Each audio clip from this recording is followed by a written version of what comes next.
morning routine. Kakain muna ako kasi ang dami kong tatrabahuhin. Breakfast ko. Milk. At saka cereals. Tara na. At mag-breakfast na.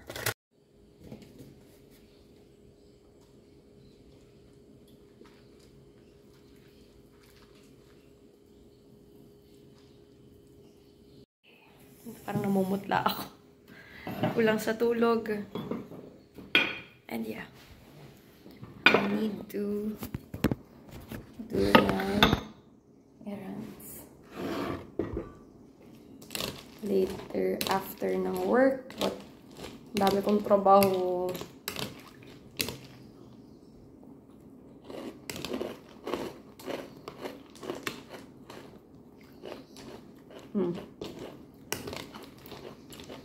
Naparami ata yung gatas.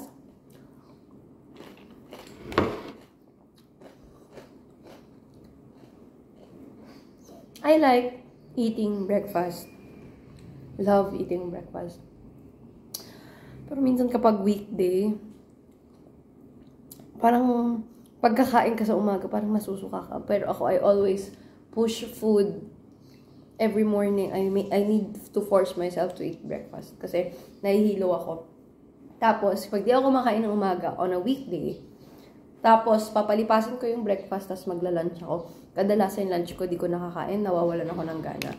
So, kahit cupcakes, skyflakes, in the morning, gatas, saging, sandwich, o kaya any kinds of fruits, kinakain ko, pinipilit ko yung sarili ko every morning. Kasi, pag nalipasan ako ng breakfast, or di ako kumain ng breakfast, patay, pagdating ng lunch. And parang low-bat na low-bat ako. So, I make sure na to eat lightly in the morning, whether cereals, oatmeal, basta may makain sa umaga. Yun ang lagi kong gino-goal ever since. Kasi ganun yung, ganun ako as a person.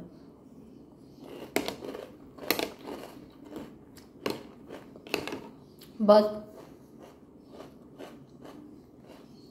every time I travel, okay, I'm in a good place, na-record lagi yung may free breakfast buffet, ganyan. Na-enjoy ko siya. Lahat naman siguro tayo na-enjoy yun. But, on a weekday, ganun ako. So, lagi ako make sure ko, lagi ako may gatas, lagi ako may cereal, lagi ako may oatmeal. Para lang may makain sa morning. Anyway, I'll just finish my food and work after. This is rice, rice yan. Microwave lang natin. Ayan yung food natin. Let's eat. Super late lunch. Pag talaga nandito sa Cavite, hindi ko na namamalayan yung oras. Init. Super init.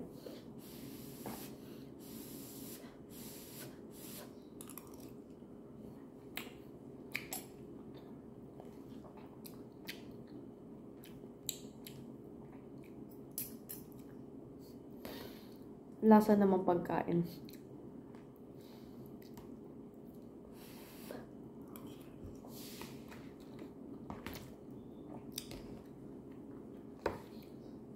Dalawang egg and 4 slices ng bacon. Pwede na.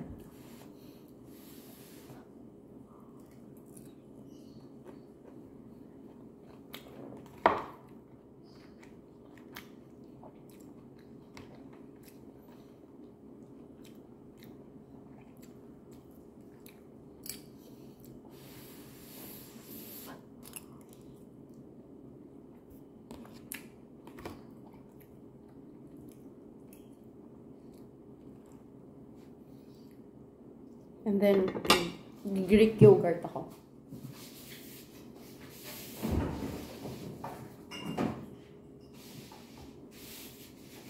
Ito ang ating iinumin.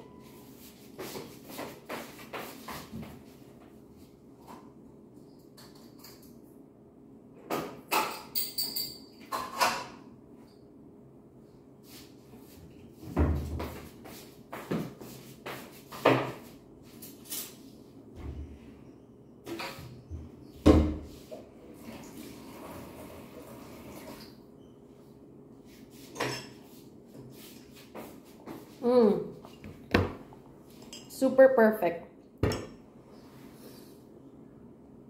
Okay.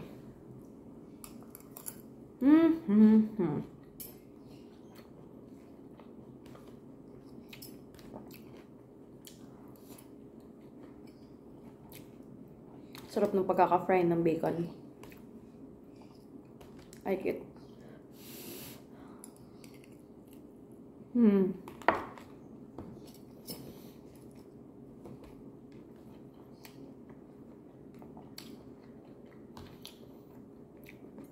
I'll just finish my food.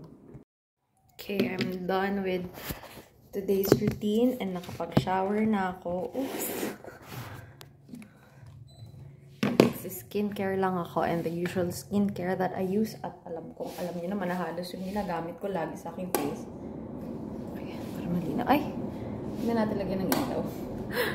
Okay! Siyempre,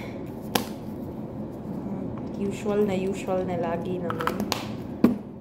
Lalagay. Tomorrow, ako ay, ano ba yung hindi ko alam ano to. Ayan o. Pimples na. Gusto kong magpa-facial tomorrow. Or baka sa Sunday na lang. Let's see. Kung anong promo meron. Ayan siya. And then, after nyan, syempre, moisturize. Yung cream. Ito talaga ginagamit ko. Nakikita niyo naman, ubos na. Bahid lang, bahid. Siyempre, don't forget your neck.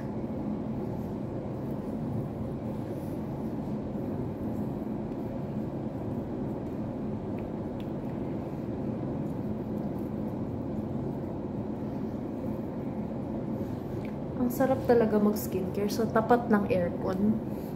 Tapos later, lalagyan ko yan ng Nivea cream bago ako matulog. Ang sarap pag minamassage yung face. Okay. And then, eye cream.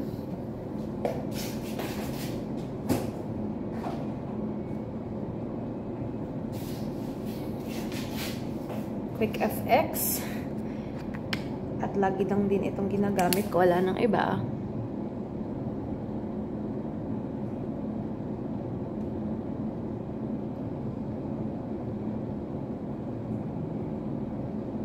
It's 10:30 eh. Mag-sleep na ako. Anyway, yan. And lip. Last two products para sa lips.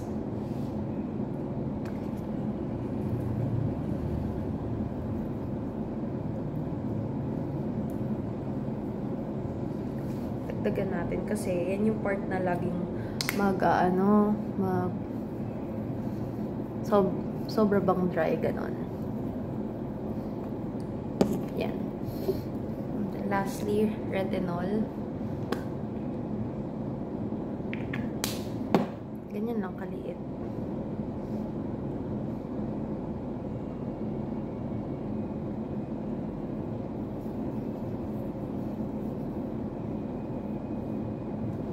And done.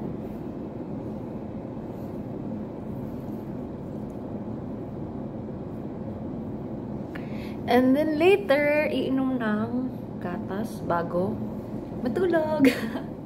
Yun lang. Thank you guys for watching the video and expect more weekly vlogs kasi lagi naman ako umuwi. And thank you guys for watching and good night. Happy weekend. Good morning. Morning. Okay. 11:13 pa bumabangon. And nakaka-bother to. Hindi ako nagkakaroon ng malaking pimples but I have. Kita ba? Kita ba nyo? Ayan. So, I think it's time to schedule my facial treatment ulit sa Belo. Tapos, turukan ko yun. Kasi hindi ako nagkakaroon ng ganyang kalaki or masakit na pimple. Ayan, masakit siya. Ayan siya. I don't know if you guys can see.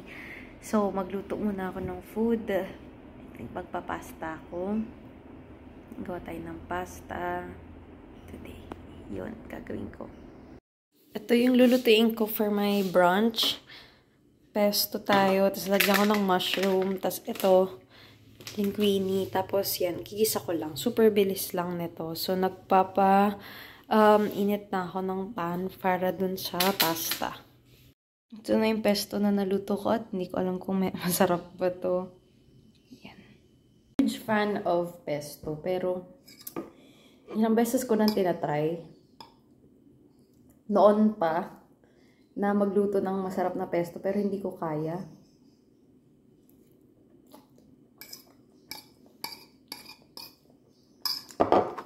Hindi ko gusto.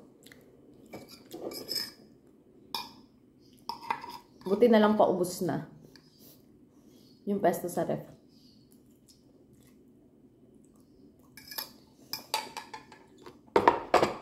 For me, ang pinakamasarap na pesto na natikman ko, yung sa FEU, dun sa may malapit sa engineering na mga na campus. Grabe. Yun ang pinakamasarap na pesto hanggang ngayon para sa akin. Kahit pumunta ako sa ibang bansa at kumain ng pesto, yun pa rin ang pinakamasarap na pesto for me. Hindi ko alam kung nasa FEU pa ba yun ngayon. Sa canteen, there's like a stall there dun sa may IT engineering na campus malapit. It was the best for me. Ang sarap-sarap talaga ng pesto doon.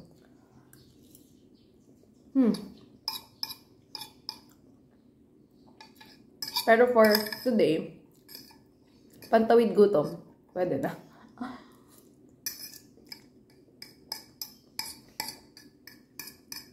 Nakakainis. Hindi ko talaga ito ma-perfect. Lahat na ng types of sauce, tinatry ko. Hindi ko talaga makopya.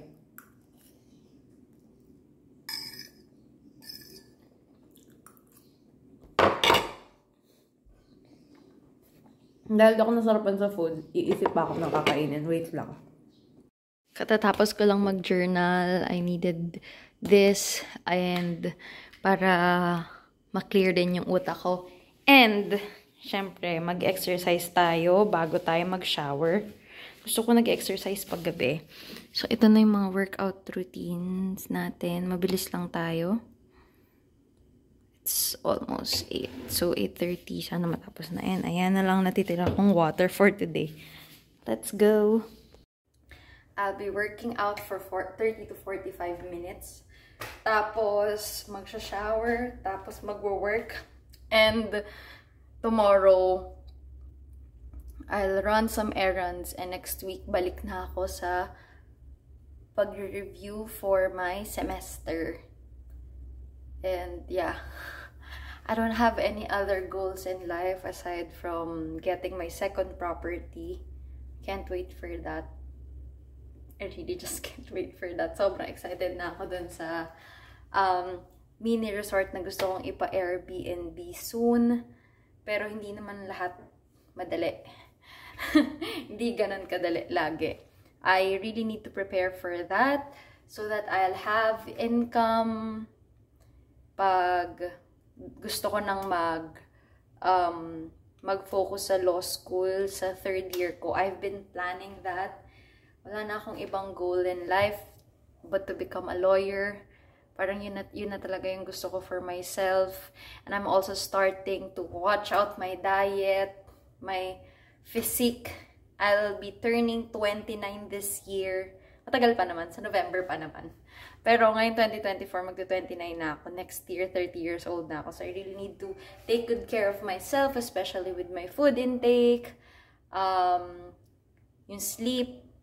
Hindi birong magtrabaho at mag-law school at the same time. And I really plan on resigning work, corporate work, pagdating ko ng third year or fourth year or yeah.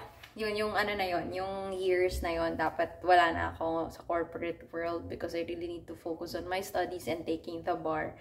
So I really need to look for a second property for my income.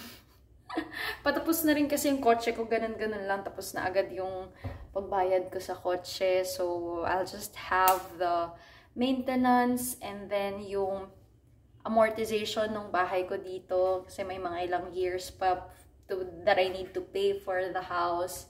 Tapos yung mga personal expense ko, school expense, hindi naman din mura ang mag-aral ng law and time. So I really need to look for my second property na, and good timing din because the real estate market, parang ang dami ngayong magagandang properties na na-foreclosed, ganyan, na murang halaga. And at the same time, yung plans ko nga na kailangan mag-stop na ako mag-work. So, yun. So, I need to save up for myself. I need to really plan out my long-term goals. Because in the next coming months and years, talagang parang feeling ko kapag, alam niyo kasi sometimes, it'll take time. And feeling ko yung time ko to go back to school, nagsa-struggle talaga ako on that aspect. I'm really having a hard time juggling both because it's just crazy sometimes that I have to do this and I have to do that. So yun, I'm just taking some time to feel things. Yung damhin mo lang siya, and it's important ha, and you'll figure things out, I promise. Sometimes life would really take a toll on you, especially if ikaw yung tipo ng tao na konti-konti ka nag-a-adjust, and in my case, ganun yung ugali ko. And then later on, you'll figure it out. So that's what I'm also doing for myself. Gusto ko lang na pag dumating yung time na I need to resign, sana malaki ng YouTube channel ko.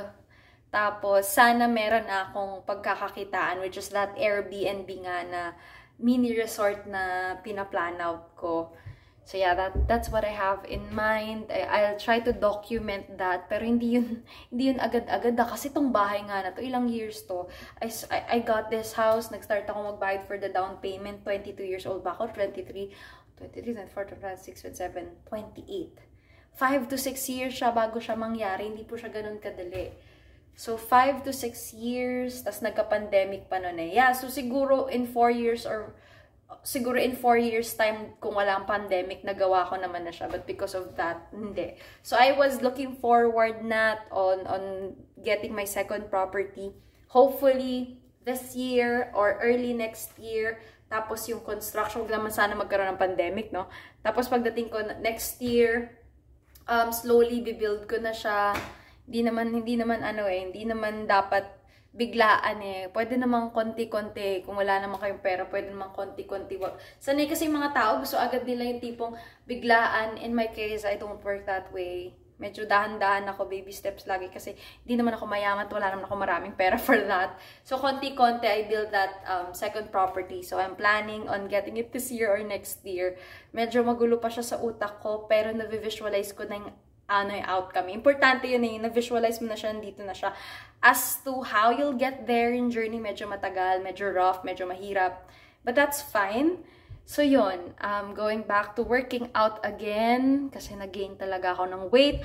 Plus yung pagtanda natin, nararamdaman talaga natin na ang hirap na mag-lose ng weight. Parang konting kain ko lang, feeling ko, ang taba ko na agad, yung braso ko. Yeah, anyway, we'll go back to that. We'll get in shape. But you know what? There's one thing na talagang I need to let go. I need to let go yung travels ko. Siguro, thankful na lang ako na yung work ko ngayon requires us to visit a lot of places in the Philippines. Feeling ko, baka mag-domestic lang ako most of the time, or I'll enjoy lang talaga Philippines in general.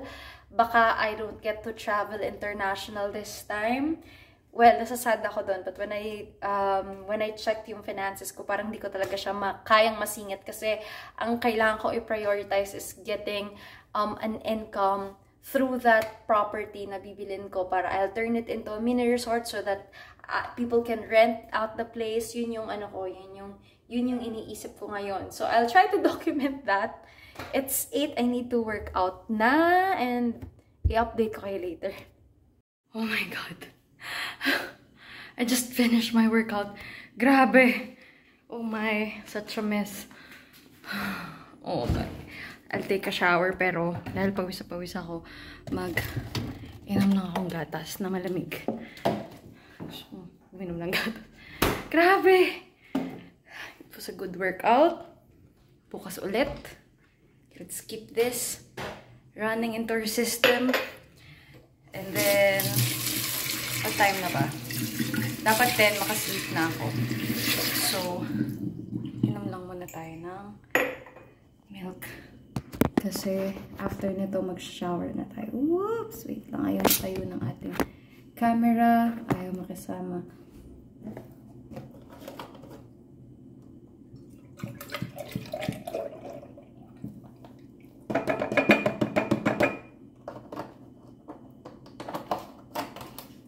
Then, mag-shower na ako.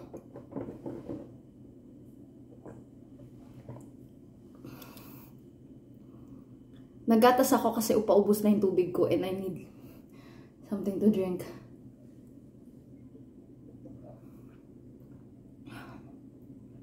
Anyway, let's go back to our night routine. Maliligo na ako para makapag-ayos na at makasleep.